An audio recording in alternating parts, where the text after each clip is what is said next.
All right, welcome to everybody who is here. Thank you for taking time out of your day to come and watch our awesome authors roundtable. These four amazing authors have put up they won't be reading today because we're having a discussion about writing race and science fiction, but they have put up very generously recordings of themselves reading from their works. That's on the City Tech Symposium website. So please wait till after this, but then after this, go and check them out reading their work. The recordings are awesome. I watched them myself and they're great. And I want to make sure, I'm just going to take a minute to thank the panel organizers, Jason Ellis, Emily Hockaday, who will be fielding questions for us. And we'll get into that, how to do that in just a minute. And to the other conference organizers, Lavelle Porter, Lucas Kwong, for creating this amazing opportunity today for us to come and speak about this really important topic of writing race and science fiction. And I'm just going to really quickly, so that we can get to the conversation, introduce myself, go over the rules, introduce the authors all at once, so that then we can move on to a conversation of writing race and science fiction, which is why everybody's here. So just in case people don't know, I'm Joyce Sanchez-Taylor. I'm an associate professor of English at LaGuardia Community College, which is one of the CUNY schools. And I think the main reason I was asked to moderate this panel today, which I'm very proud to do, is that I have my first book titled Diverse Futures, Science Fiction and Authors of Color, coming out with the New Sun series for Ohio State in August 2021. So that is the same series that did the Afrofuturism in the 21st Century collection that Lisa Yazek was talking about this morning. So I'm really proud to be part of that series. And if you have not gone to the Ohio State University Press New Suns page, you should go and check out all the books in that series. They're amazing. So really quick ground rules. If you want to ask a question, I'm going to start with a couple of questions just to get the conversation started after I introduce the authors. But as we're talking, if you have questions, just like every other panel today, go to the Q&A button at the bottom of the screen. You can type your question in there. Everybody can see everybody else's questions. And if somebody has already asked a question that you're interested in, you can up-like it by hitting the little like icon, which will move it to the top of the screen. And Emily Hockaday, as I was saying, was gracious enough. She's going to field questions. She will be reading the questions out loud because we'll have just too many people today for everybody to be able to speak in person. Okay. So now I'm just going to introduce the authors. I'll let the authors know that as I ask questions, if you feel like a question doesn't apply to you or you're just not feeling it, you can always pass. No pressure to answer any of the questions that are asked. We're just having a discussion. So I'm going to introduce the four authors, and then we'll go ahead and get started with the conversation. So Eliadon Johnson is the author, and feel free as I'm introducing you if you want to wave your hand or smile or anything like that. Eliadon Johnson is the author of 7 novels for adults and young adults. Her most recent novel for adults, Trouble the Saints, was released in July 2020 from Tor Books. A short story collection, Reconstruction, is forthcoming in November 2020 from Small Beer Press. Her young adult novel, The Summer Prince, which I've heard great things about, was longlisted for the National Book Award for Young People's Literature, while her novel, Love is the Drug, won the Andre Norton Nebula Award for middle grade young adult fiction. Her short stories have appeared in many magazines and anthologies. She lives in Mexico, where she's received a master's degree with honors in Mesoamerican Studies at the Universidad Nacional Autónoma de Mexico. Cadwell Turnbull is the author of The Lesson. His short fiction has appeared in The Verge, Lightspeed, Nightmare, Asimov Science Fiction, and several anthologies, including the Best American Science Fiction and Fantasy 2018 and the year's Best Science Fiction and Fantasy 2019. His novel, The Lesson, was the winner of the 2020 Newcomb Institute Literary Award in the debut category. The novel was also shortlisted for the VCU Cabell Award and longlisted for the Massachusetts Book Award. Turnbull lives in Raleigh and teaches at North Carolina State University. Welcome. Erin Roberts is a writer of speculative fiction across formats. Her short fiction has appeared in publications including Asimov's Science Fiction, Clark's World, Podcastle, and The Dark, and has been selected for 3 Year's Best Anthologies. Her interactive fiction has been published in Sub-Q magazine, and her nonfiction essays and reviews have appeared on Tor.com and in Cascadia's Subduction Zone, People of Color Destroy Fantasy, and Strange Horizons, among others. Erin is a graduate of the Odyssey Writers Workshop and holds an MFA from the Stone Coast program at the University of Southern Maine. You can follow her on Twitter at Nirel, and I'll ask all authors to put their social media tags in the chat so people can find you in the future, and read more about Erin's work at writingwonder.com. Carlos Hernandez is the author of the Pura Belpré Award-winning Sal and Gabi Break the Universe, as well as its sequel, Sal and Gabi Fix the Universe, and the short story collection, one of my favorites, The Assimilated Cuban's Guide to Quantum Santeria. He is also an associate professor of English at Borough of Manhattan Community College, another CUNY school, and the Graduate Center, as well as game writer and designer. Find him on social media at Write Teach Play. So thank you all for taking time to come today. It's just amazing to have you guys here for this conversation. So much amazing work between the 4 of you. So I'm excited to have this conversation. So I'm going to start with some questions to get the conversation started, and then I will ask Emily if we have any questions from the audience for everyone. So first question is about why science fiction, right? You know, Samuel Delaney and Kay Jemison, so many authors have spoken publicly about the ways that they and other authors of color have often been excluded, faced hostility from science fiction publishers and fans, and the science fiction community at large. And Nalo Hopkinson has also talked about issues of colonization in science fiction and authors of color being made to feel as if they've internalized their own colonization. So given these issues, I'm curious what drew you to science fiction? Why did you start writing science fiction? And also, what were your experiences with science fiction before you decided to write science fiction? So we can go in any order. Carlos, I think your screen is the largest right now for some reason. So maybe we'll start with you and go down the line. So as to the first thing, you know, I think it's very interesting when we say things like, well, why science fiction? And to me, that already has a kind of like colonial idea to it, because science fiction is a genre that's in the world.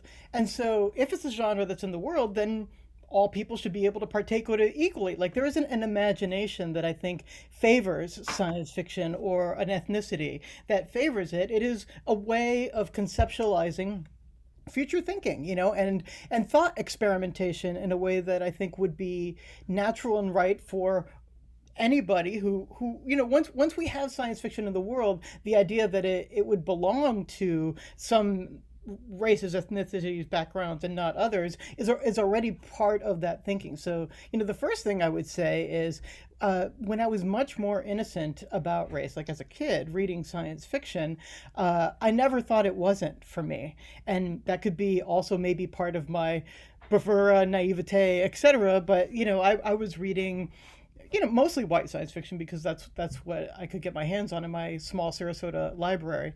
But you know, I was reading it thinking, you know, that it was mine too, and grew up thinking that I could think in the possibility space of future thought and hypothesizing and imagining strange new worlds. So I guess that's where I would start. When it comes to my own background, I was reading a lot of science fiction and fantasy as a kid, and you know, I would love to hear from other authors and their own experiences. But from my own background, you know, because I think now, again, retrospectively and retroactively, I can think about magical realism in a certain kind of way. But science fiction and fantasy felt more real than realism to me in a lot of essential ways. Where, I think that because of my background and reading into the idea of kind of the way that I was forming ideas was very magical realistic, because that's the way that my Cuban family talked about things, and because of that,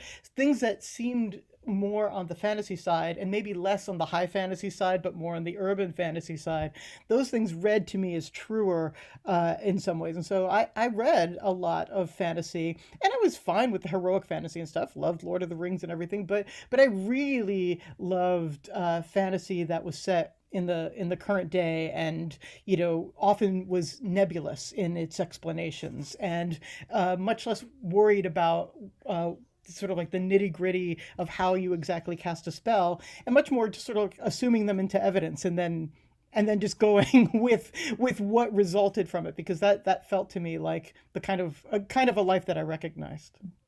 Absolutely. And many cultures include spiritual and sort of the mystical as part, magical as part of their culture. So it doesn't seem odd. It doesn't even read like, something that shouldn't be true. Right. That like Absolutely. moment in Harry Potter's like, "You're a wizard, Harry."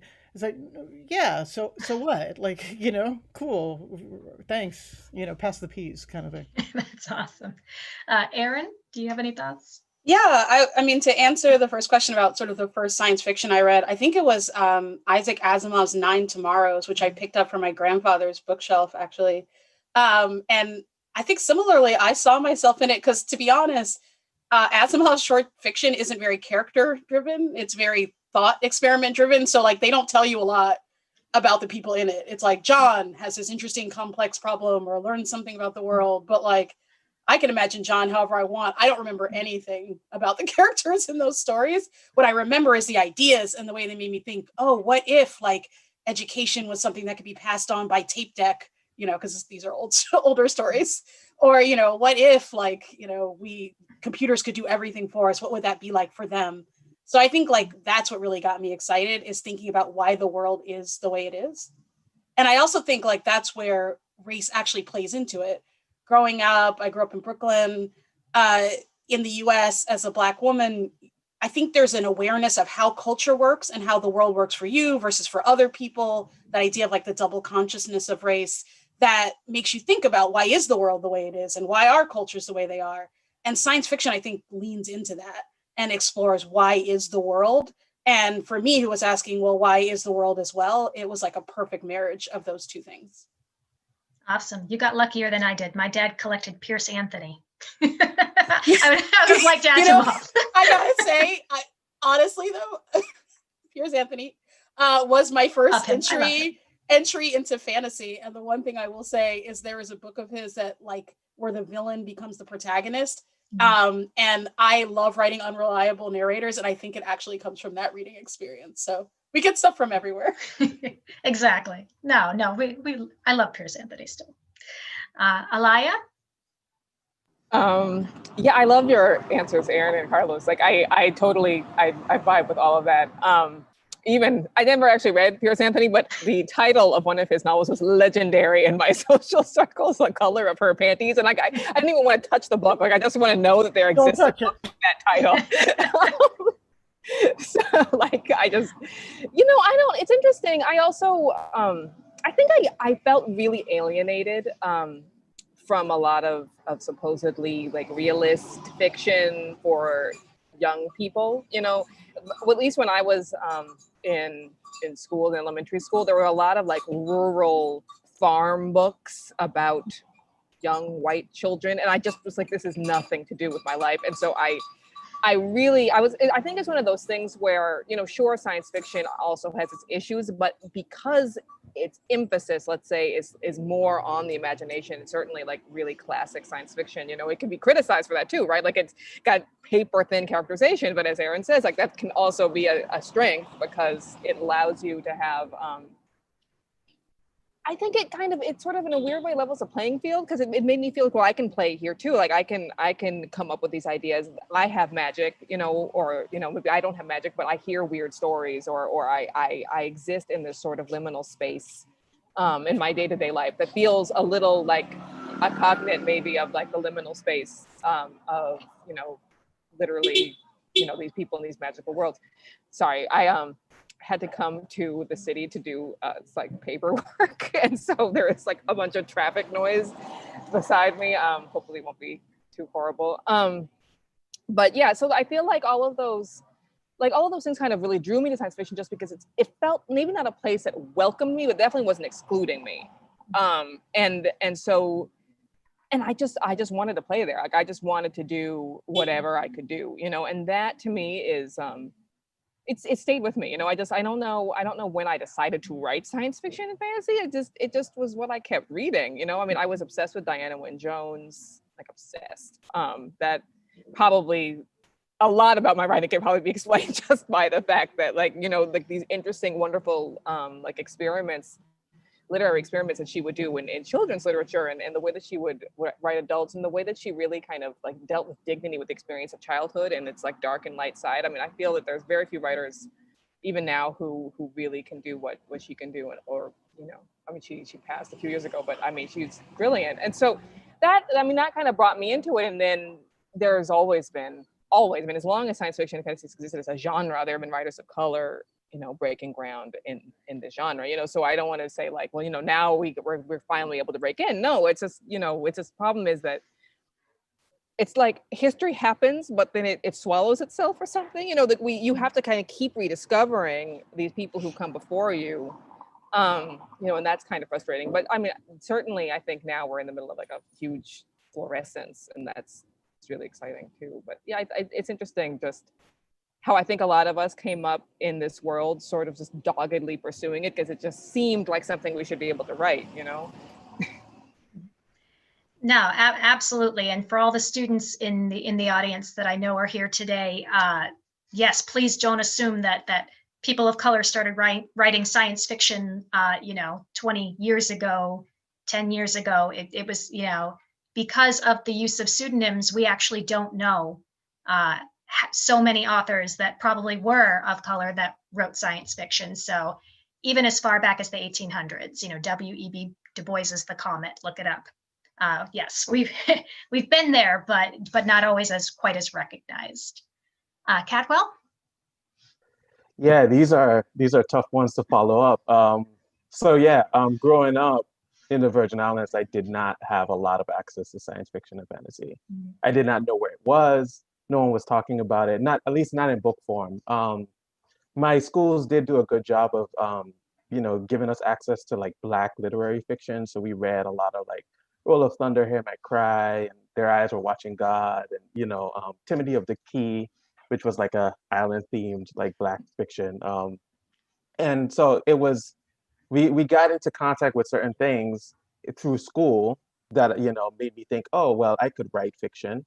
And then my sister had a collection of urban fiction, so I used to like read the. I remember one of my favorite books that I grabbed from her collection was like The Coldest Winter Ever. I didn't know what I was doing. I was just picking up books, right, and just reading them. And so I really enjoyed that. I think the first time I got in contact with science fiction or something that would be called science fiction was 1984. It was in high school.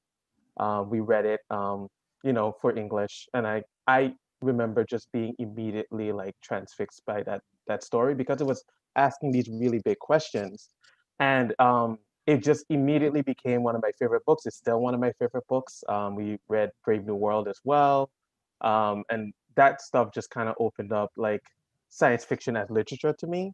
But even before that, I was watching like Star Trek with my mom. We watched, Star Trek movies. I was watching Buffy the Vampire Slayer, staying up late at night watching, and so like I already felt like those things were the things that I gravitated to, the things that made sense to me. And when I got into, college and stuff is when I really interacted with people that are like, they would give me books. They would like give me a book by Ursula Le Guin. I remember the first book from her I read was The Loth of Heaven, and it just blew my mind. And so like having that interest already. It just seemed natural to me. It wasn't anything that I thought deeply about. It was like, I like this kind of stuff. And then once I started reading, some of the, spec writers that we admire, um, it made me think, oh, I can write that too.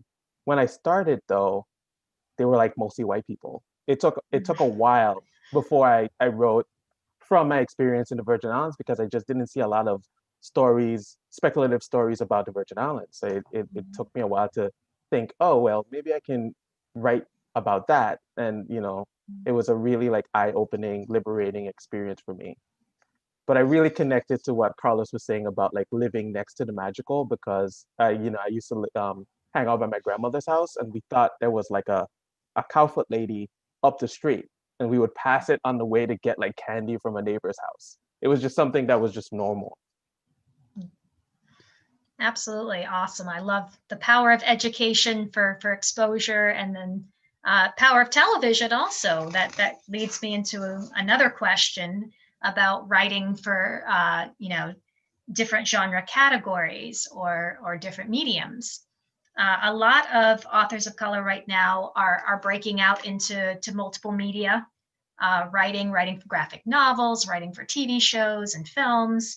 And I know that a couple of you also write for multiple literary genres, young adult, adult fiction, and even multiple types of writing, short story, novel. So I was wondering if all or some of you could speak to the audience about your choice to write in more than one genre or more than one medium or more than, different categories of literature. Just how did you make that decision, and do you find it difficult or challenging to move between media, genre, different types of writing? How do you make those choices for all the aspiring authors that I know are here, student authors in the audience today? So let's just go in the same order so we can get, Carlos? Sure. Yeah. So I would say the difference between writing a short story and a novel is definitely one of scope. And the scope changes everything. It changes the relationship that you will have with characters, how you think about things like theme and what you might be communicating. But once you start thinking about multiple different kinds of genres, say like writing graphic novel or video game or things like that, you're really moving from a solitary space to a communal space in a very different way. If you are dealing with an artist, for instance, by writing in a graphic novel kind of sense, then you are often not writing it all the way that you would go about writing a short story, where you are the auteur and you are, creating words with your fabulous sentences. You're much more in a relationship, and sometimes you're just making little notes, and you might just be like, I think there's a fight scene that goes on for 2 pages. Make this cool, like that sort of thing, and you're much more in a relationship. And in something like either a script for script writing for a movie, which I just did my first one earlier in this year, that was paid for, and that's good. Getting paid, do that, writers. Tip out there for everybody. But when you were doing that, you were absolutely like in a drafting process, and you're not even writing the finished thing. When you're writing a screenplay, you're writing a thing that you're handing over to someone who is going to finish it. It is not. It is a very unstable kind of work that takes a lot of work and a lot of collaboration. And at the end of it, you give it away before it's done. So it's very, very different and interesting, and kind of the same with video game writing, at least in my experience. But video game writing tends to be much more particular than to needs. So you might be doing the world building side, but it also might be like, okay, you have 80 characters to describe this shield and make it cool, and it also has a goat in the middle. Mention that. Like it might be that particular and strange as well. So all of these are like really wildly different from each other. I think I'll shut up now and let other people talk. Yes, for people who don't know, Carlos does game design as well as writing, as well as teaching at Borough of Manhattan Community College. So for students who are looking to take creative writing classes, I love LaGuardia, but also look him up. Erin? Yeah, so I also do game writing. I do some interactive fiction writing, which is really self-driven as opposed to writing for like a video game company. So you get to like decide what you're doing yourself. And I do some writing for tabletop role-playing games, which basically Dungeons and Dragons is the most famous of those, but there are a million. And what I love about those is that the relationship of the player, reader, other person is so different, and it allows you to do different things. So if you're writing for like a tabletop role-playing game, ultimately you're giving a world to a group of people to write their own stories in. And what's exciting there is you can make that world a better world than the world we've got. So I always try to slip mutual aid, decolonized frameworks, like I don't know what the people will do with it once they go into it, but I'm like, look, in this world, like everybody's helping everybody, and look, it doesn't have to be about exploitation, like do what you will. And so it's a great way of like slipping a little bit of, you know, reprogramming into the world in my own way. And then what I like about game writing also is like you can really bring people with you on the journey, because they got to click something to move forward, and it really engages people in a different way. And so a lot of times I try to push the envelope a little more in what I'm trying to get across. So similarly, I'm currently working on an interactive fiction piece that takes place in a city that's defunded the police department, where you work as a private investigator because crime still happens. But, you know, but it's in a different way. And the relationship between like the way that crime is handled and the way that restorative justice happens is completely different. And I'm forcing people to go through and be the ones doing that process. And I feel like that's really fun. You have to cede a lot of control. That's the biggest thing. When you're writing prose, you try to control everything. Like I use M dashes more than I should to try to control where people breathe when they read it to themselves. Like, you know, I want them to like read it like I would, but in a game, like they may go a different path. But what's exciting about that is it's a path they're choosing. And so sometimes people buy into the concepts that you're trying to get across even more strongly than they would in prose. You know, it's a difference between being told a story and being part of the telling. So. Oh, that's awesome. I love that, because gaming is just one of the hottest new mediums for science fiction. You know, it's for students in the audience, it's really growing exponentially. People are gaming more than ever. So, you know, definitely look into that if you're a creative writer or aspiring creative writer. Alaya? That sounds amazing, Erin. Like I would love to play that game. I love that you're like sneaking these like concepts in to like the kind of fabric of the world. You know, I haven't done any game writing. I really like, I'm such like the most traditional like prose writer here, probably. Like, but you do young adult fiction. Yeah, as well. I write young adult, I write short stories, but it's all like I am like the person who wants to control everything. Like I don't know how to cede control. I'm like screenplays, that's for the birds. Somebody else is going to interpret my fiction. No.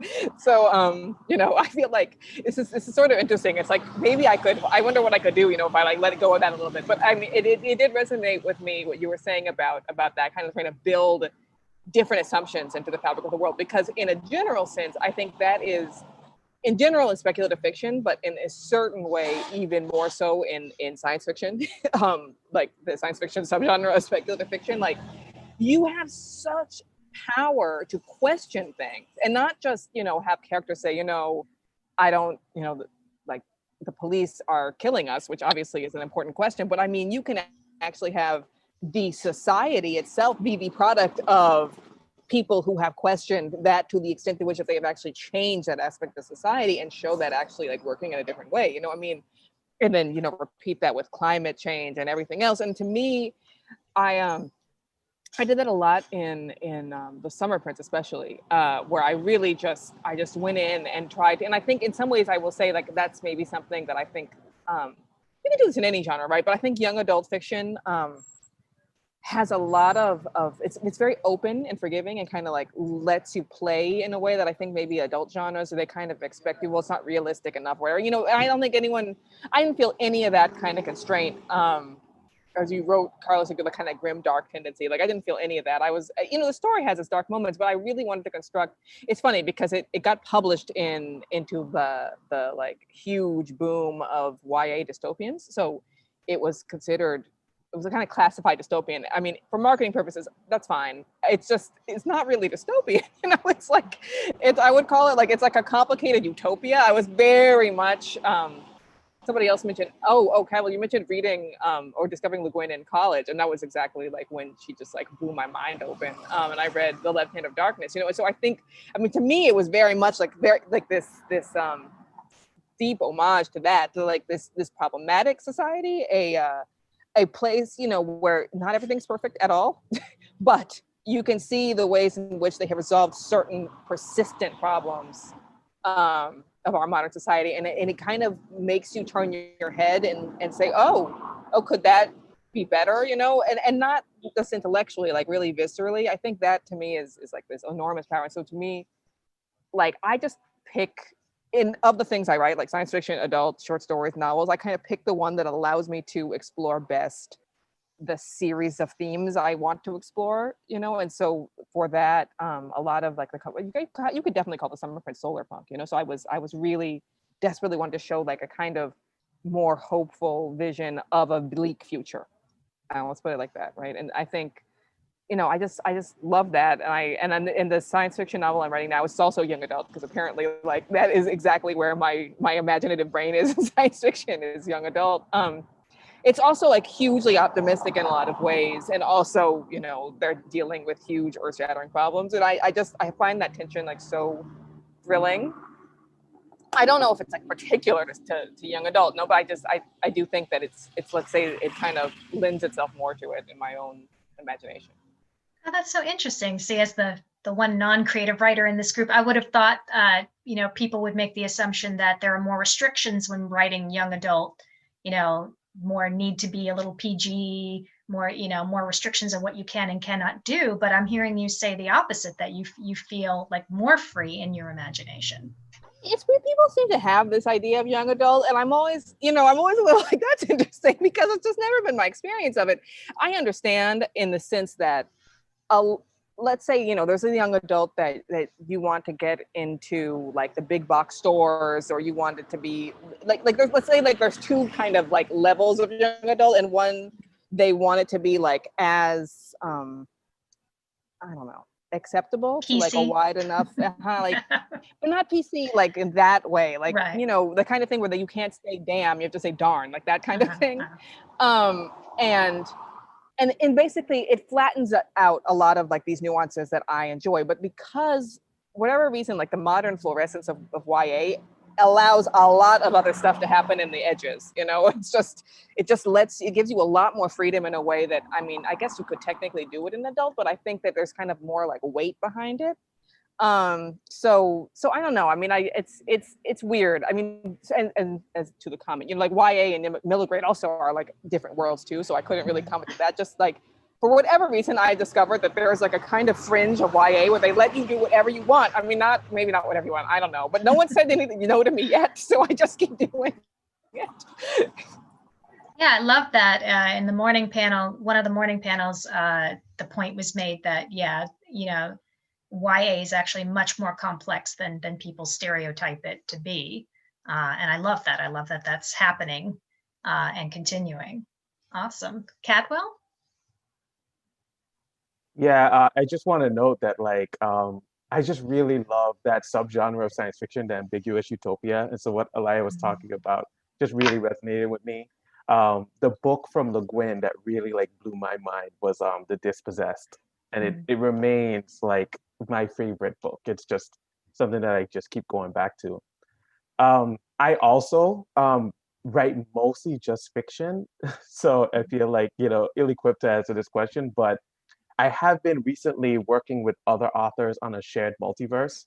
And so we're doing a lot of collaborative work together, but we're doing it with prose. And we've been having a lot of conversations about like how people can interact across these universes and stuff. It's very loose, it's very flexible. And that has been really fun for me. The other thing that I've been doing, and it's kind of just been play right now, but we've been thinking about turning it into something like a radio production or something, is we do like a co-op storytelling game. It's me and some other writers, but mostly people from like the cooperative movement, you know, like worker-owned co-ops and co-op housing and that sort of thing. We've just been imagining like a speculative future where there's more co-ops. And we've been like exploring these different characters and these different plot lines and, you know, these different conflicts with capitalism. And it's been really fun. And, you know, how we do it is we just pass along like the power of like the game master, and we set up a scene and then we just kind of play roles. And so we have these characters that we build together, and we kind of discuss, oh, what would Ray say, in response to this, and we kind of perform it and interact with each other that way, and it's just been like really, really fun. It's something that I hope we create something like that other people can engage with. But right now, it's just been something we just show up every Sunday and do, and that has been like exciting for me. That is awesome. Like you think of the writing workshop, but I like that even better. It's sort of like world building with multiple people. It makes me think this year that one of the most popular award-winning novels was This Is How You Lose the Time War, which was co-authored. So why not? Why can't we have co-authored or multi-authored works? Awesome. That's exactly, yeah. That's blowing my mind today. Awesome. Emily, do we have audience questions so far? We don't have any from the audience right now, but I actually scribbled one down listening to the panel, if you don't mind. Yeah, go ahead. Cadwell did answer this, but I would love to hear more about it, Cadwell. So I love that Erin is slipping mutual aid, decolonization, and defunding the police into her interactive fiction. And I'd love to hear more about that. And to the others, I wonder if anyone else has worked through anything like this in your fiction, looking at maybe a more optimistic future that depicts a more healed society than the one that we're living in. Awesome. Maybe we go back to Cadwell and then we'll run down the line. Yeah, I've been inspired by Le Guin to write some ambiguous utopia stuff. I wrote a short story for Asimov's called When the Rains Come Back that imagines like a panarchist future where you can choose your own government. And I've also written something that's set in the Virgin Islands in the future where they use like co-ops and a cooperative AI to help them survive climate change. Hurricanes are worse in this future, and so they do a lot of mutual aid to help prepare themselves for when hurricanes strike and also to repair after hurricanes have passed. And so that has been something that I've been trying to pull into my fiction, but also this work that I've been doing with the co-ops has been bleeding into my fiction as well. I've been working on a novel series that it's about monsters advocating for their human rights. It has like vampires and werewolves and all kinds of stuff in it, but it also has cooperative housing and co-op, worker-owned co-ops and all sorts of stuff that has been inspired by my interactional work with the cooperative movement. I don't know. I don't know if native New Yorkers will be able to buy into good co-op. Sorry, I had to say that. Yeah, Carlos, you're on the screen, so go ahead. Sorry, I just started bursting out laughing. I think it just took me over. That's too far. So my wife and I are working on a role-playing game right now called Negocios Infernales. And the whole premise is on a secondary world very much like Earth, they're going to have something very much like an Inquisition happen. But before it does, aliens arrive. And these aliens don't give a damn about being neutral or whatever. They're going to intercede. And they're basically going to stop an Inquisition before it starts. And so we're imagining a game that basically aliens help to turn the world post-colonial before it ever has a chance to get colonial. And so it's absolutely part of my own thinking to think about creative projects that let you, again, speculate and think about what if. And so that's one of the projects right now that I'm working on in a TTRPG space. And then I was thinking about, like in Sal and Gabby Break the Universe, one of the things that I do is I don't translate the Spanish. Like if there's Spanish in there, the Spanish just shows up as part of the way in which this language in this world is spoken. And I took a lot of encouragement from Daniel Jose Older in this. He's done some very funny and poignant YouTube videos about why you shouldn't do that. And I took it to heart. And it took a little convincing to tell the editors that we're going to leave it like that. We weren't going to italicize it, but again, that's like another brick in the wall there of that sort of like post-colonial kind of thinking. Awesome. Yes, I will have to say, I tell my students constantly, if you have to translate something in writing, that gives you the empathy and the experience of being in the shoes of someone who has to do that all the time because they're not a native English speaker. Right. So, Plus, you've read Jane Austen in school all the time. You know how much French is in Jane Austen? I read zero French. I have to do the work. So now you do too. awesome. Yes, I agree. Erin? Yeah, I would say, I've been doing some of this stuff, as I said, in the interactive fiction. In the prose space, it's been really interesting this year. I would say like a joy and a struggle of the 2020 of it all is that, our writing changes as we change as writers, so as we grow and think differently about the world, I think, or at least for me, not speak for anyone else, for me, it affects the way that I write. And I've been spending a lot of time in social justice spaces this year, really listening to people talk about like in depth about like what does restorative justice look like, what does regenerative economy look like, but they're talking about it in like a policy sense, or in the way that a movement work person would. And I'm like, ooh, well, what does that mean? Like, I go to conferences and then I'm like, oh, how can I make this? How can I put this, infuse this into my writing? And I actually have a novella that I've been working on that I actually have had to, unfortunately for me, like rip open, because I think I tend towards dystopian writing sometimes. Like, I like to write worlds where the stories where the world is bad and it makes you bad by being in it, which I think is my way, or has been my way, of sort of dealing with, oppression, struggles in my own life.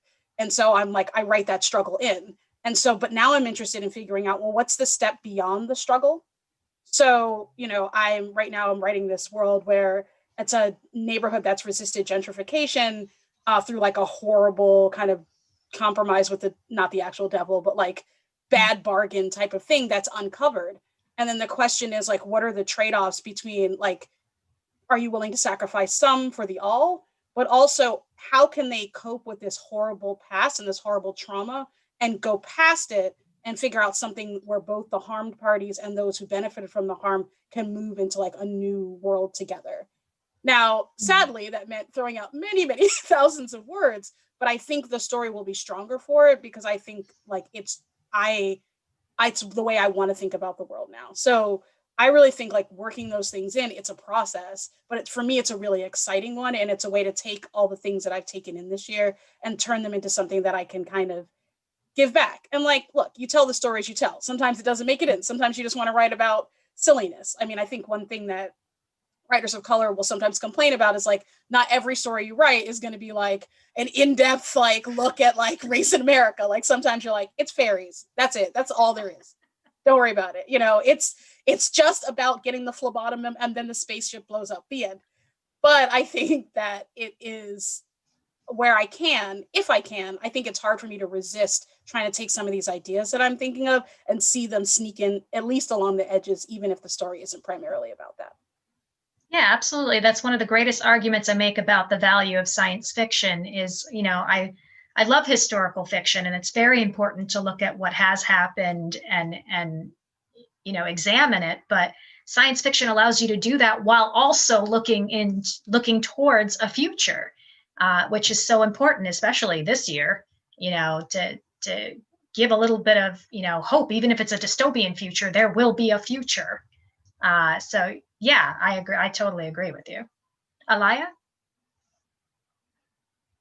Yeah, I talked about this a little bit in terms of summer prints, but I was just thinking about my current work in progress, my like wild, off at the edges young adult novel, which I am going to finish by the end of this year, 2020. But it's interesting because I've definitely, my mind has been so expanded by a lot of what's happened this year. Also, just like in general, like I moved to Mexico, I learned Spanish, I went to school, I'm like now living in Oaxaca. Like there's a lot of stuff that's happened, and so I feel like I've kind of had my world expanded, and all of these different ways of thinking about things. I think this is what I'm really getting at, like the different ways of seeing the world, of imagining collective action. There's a phrase in Mexican Spanish like tequio, which is a sort of like, going and helping out, like doing your part with the community, and I was just thinking about these sorts of things, and trying to, and seeing like what I can do to like ground the world of this young adult novel, which I had a kind of like very like high-minded ideas, but I think I was really kind of missing a lot of this sort of like actual, what is the daily life of people, like, because I think I was still too much in this sort of like very capitalist notion that I've been raised in, because it's extremely hard to kind of like question that. And so it was kind of good, because I ended up taking a lot longer on this novel than I expected to. I mean, everything's been like that, but on one level, I don't think that's a bad thing at all, because it's allowed me to kind of go in and dig in, and yes, like Erin, throw out thousands of words, but like for the better, because I've really kind of reimagined the physical space, because just very generally, this young adult novel has a kind of atrocity, like a very deep social wound in like the past of the story, and it's been more or less papered over and kind of half healed. Like let's say it's not been totally ignored, but it's not been thoroughly addressed, and the band-aid over it is more or less like a utopian society. It's a really great place, but it's on top of this kind of festering wound that's like now about to, it's about to break open, because they never actually dealt with all of the stuff that they dealt with. And even so, like that society is now kind of complicit in that hiding of it, even though in itself, if you kind of took it on its own, it's like a really great, like egalitarian place. Like it's a really kind of forward-thinking utopian place, but it's on top of something that really just shouldn't have ever existed. And so trying to like convey those two sides has been really interesting. What I realized was that in the first draft, I was way too focused on like the pain of the past, and I like hadn't really shown like what was so interesting and different, and like the ways they really had tried to address things in the present. So I now am like infusing a lot more like localism, a lot, it's a society that's not, it's basically has like a money track and a non-money track. Like you don't actually need money to live there, but there are people who like it. And so they have like their kind of own little like system where they like buy things, and other people just hang out and like eat, the fruit that grows. And it's, basically magical fairy fruit, and it makes it so that you don't have to like eat anything else. But like science fictional magical fairy fruit doesn't matter. But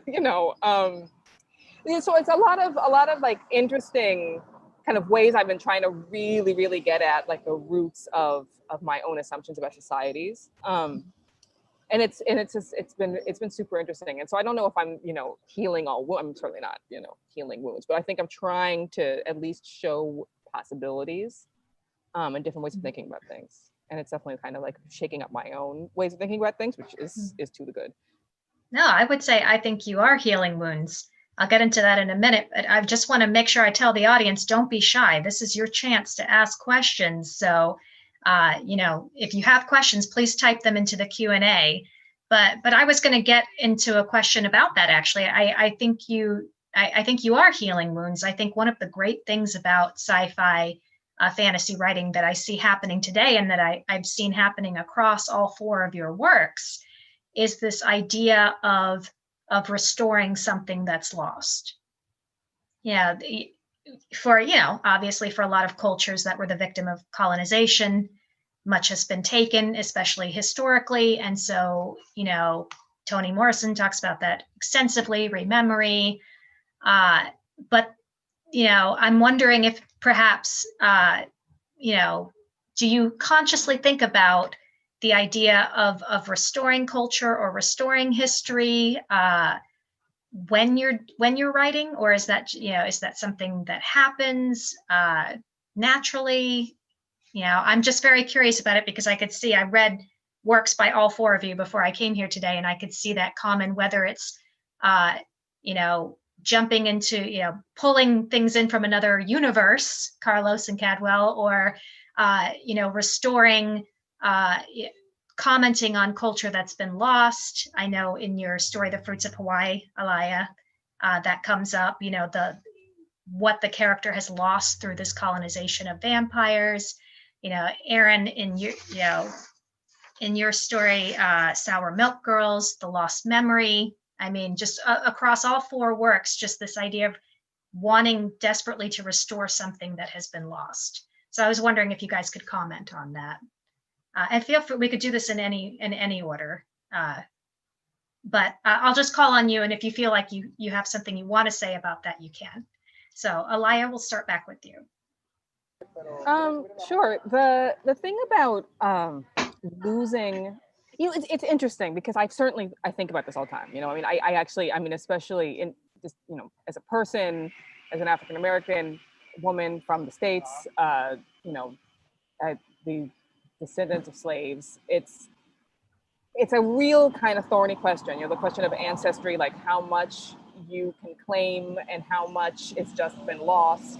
Like the memory, even just like 2 generations back, like even my great grandmother who I met, you know, I mean, like how much of her story do I know? Very, very, very little. I mean, you know, and I knew her. You know, she died when I was like 5 years old, you know, but I mean, like that, we touch, our generations touch, but like I couldn't really tell you, you know, the details of her story. There's like all these kind of legends about things, you know, when I was growing up, they were like, oh, you know, she was part Native. I don't think so. I think it's one of those things that sort of comes up in Black families a lot. But I mean, I say this in the sense because I think that's a way of saying that there is a past there or something we can hold on to. I think that it comes up a lot because especially Black people who are descendants of slaves in the States, like there's just been so much ripped away. And so like you can only trace your family back if you're lucky, like 4 generations, you know, I mean, and so it's really hard to claim something. And so you try to go back and say, okay, well, what can I claim? Like I can read history, I can look at these documents, I can imagine things, you know, like, and I think I don't think it's an easy answer, right? Like, I don't think this is something you can say like, this is appropriative and this is not, like at all, because it's deeply complex. The reason we're in this situation is one of the greatest crimes of humanity. Like, I'm not going to solve this. But, you know, like you kind of have to live in it, right? And so that's why I think fiction comes in, like the extent to which I'm able to,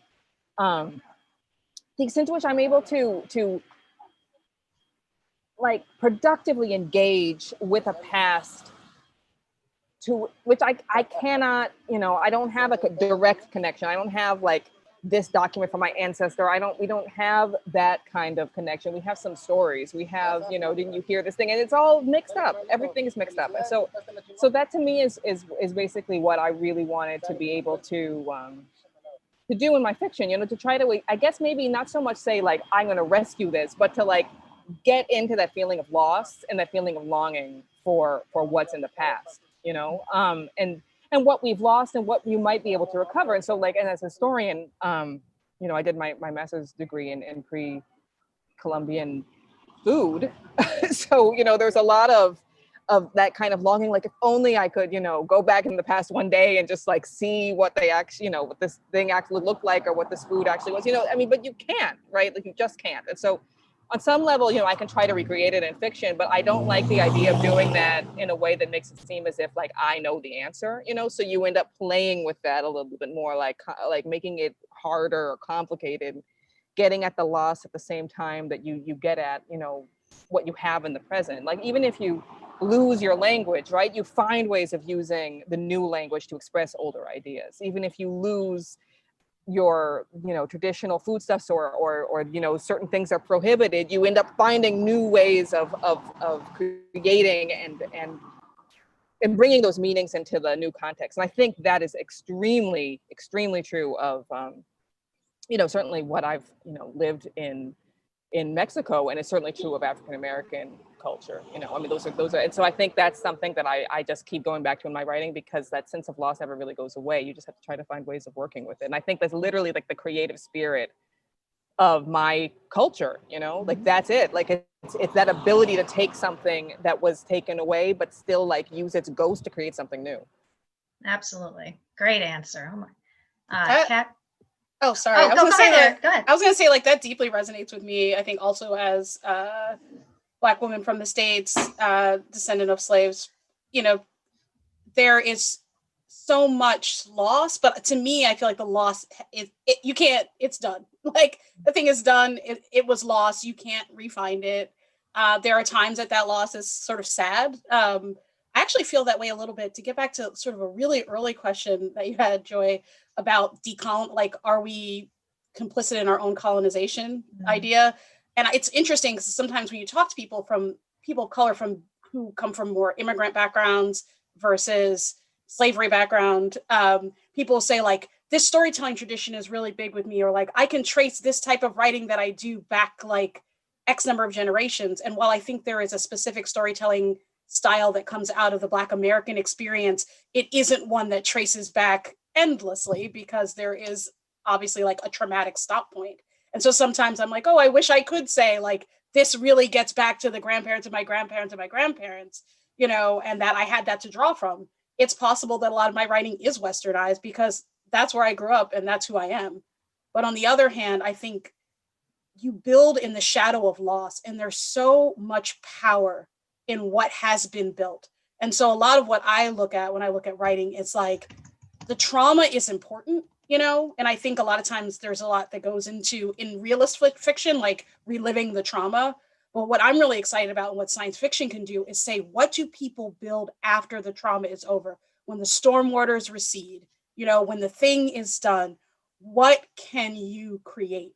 And how much power is that? Like when I think back to my, like, not my specific answer, but just ancestors in general, like, to suffer like such horrible losses and be like, we're going to make this food, this drink, keep going, keep walking, put one foot in front of the other. I try to give that strength to my characters. And it's a strength that I don't even know I truly understand, living a more privileged life than they did. But it's something that I feel like you can hold on to.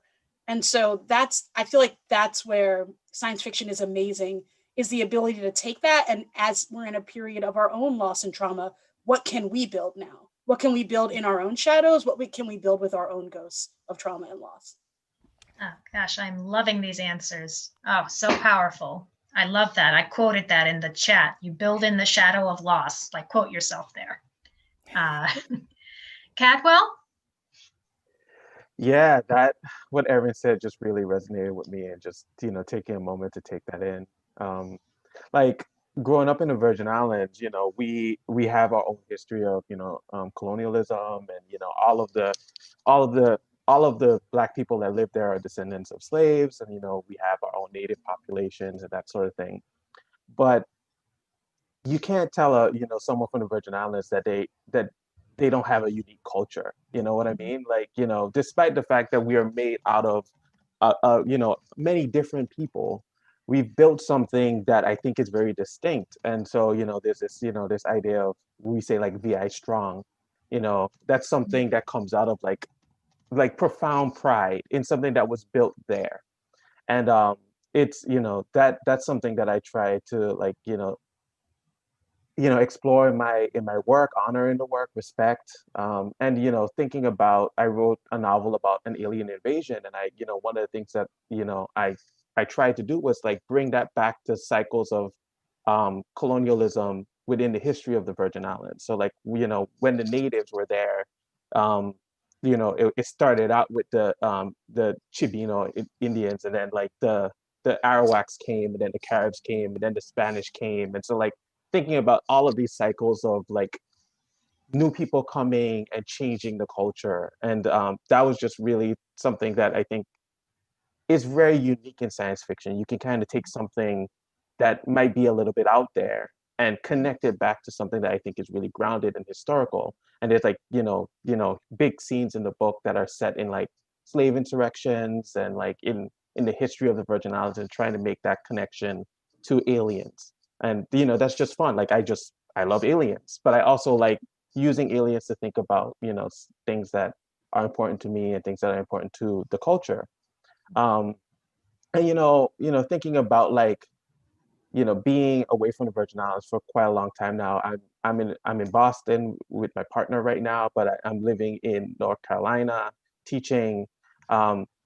You look at these different places, and you look at the African American communities in these different places, and they're very distinct. Like when I got my my degree in linguistics, we went around and we studied all of these different African American vernacular Englishes, and they come with a lot of local culture and a lot of local perspective. And so like I think that building things in the shadow of loss really resonates to me, because you can see it. You can definitely go anywhere in the US, you can go anywhere in the Caribbean, and you can see just this just very distinct, unique way of looking at the world that comes from a bunch of people finding a new self in a new place. Absolutely. Carlos, I can give you the 1 minute last word, but we're over time, so I can't give you more than a minute. But do you have anything that you want to add for a minute? Just very quickly, I would say that that process of reclamation is every utterance and every act of writing that has ever existed. We're always reaching back in the past and trying to render it into something knowable. And the problem is that we've done it in such limited ways in the past. So what we're trying to do now, I think, in this Afrofuturist moment, in this moment where BIPOC people are really expanding into genres, is that we are suddenly opening the conversation back so that the whole project is existentially impossible, and yet we've limited it even further than we've needed to. And now what we're trying to do is really open it up to all of these different thinkers and writers, so that we aren't artificially making our view of the past even smaller than it needs to be, since it's already going to be impoverished. Absolutely. Awesome. I don't think we have any questions, which is good because we don't have time. I gave you guys a chance. But I do want to one more time thank our 4 participants for being so generous with their time today and coming and talking to us. This was so amazing. I know I'm seeing in the chat that everybody's really responding to what everybody's saying, even if they weren't asking questions. So thank you guys. And I'm going to I'll put my Twitter contact up in the chat, and you can see earlier in the chat, the other authors also put their social media contact information. So reach out to them, buy their works, read their works, right? Because we need to support great science fiction. And I've read all 4 of these authors, and I will tell you that it is great science fiction going on. Jason, is there anything else that you wanted to add? Well, I just want to, tell all the authors, Alaya, Cadwell, Erin, and Carlos, thank you again so much for joining us today. We really appreciate it. I know it means, a lot to just our attendees, but also the students that were able to hear you guys talk today. One thing that I'm gonna keep in mind is how to incorporate some of your works when I teach science fiction in the spring, because again, we want to build these connections, this network that we can have with folks like you that are giving your time to share your ideas and share your writing with others. And Joy, thanks for moderating, and Emily, also thank you for being in the background, but helping organize the session.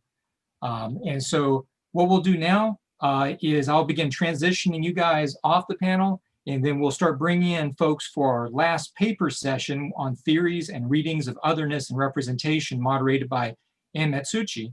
And then coming up after that session, that's going to be our longest session of the day. After that, we'll have our keynote address by Jonathan Gray on past tense, future perfect, American atrocities in HBO's Watchmen and Lovecraft Country. So that's coming up shortly, everyone. So again, thanks everyone for being in the session, and we'll continue these discussions both in the chat and with the other sessions going on today. Thank you, Joy. Thank you, Emily. Thank you, Jason. Thank you, panelists. Yes, thank you for having us, everyone. Thank you. Thank you so much. Great conversation.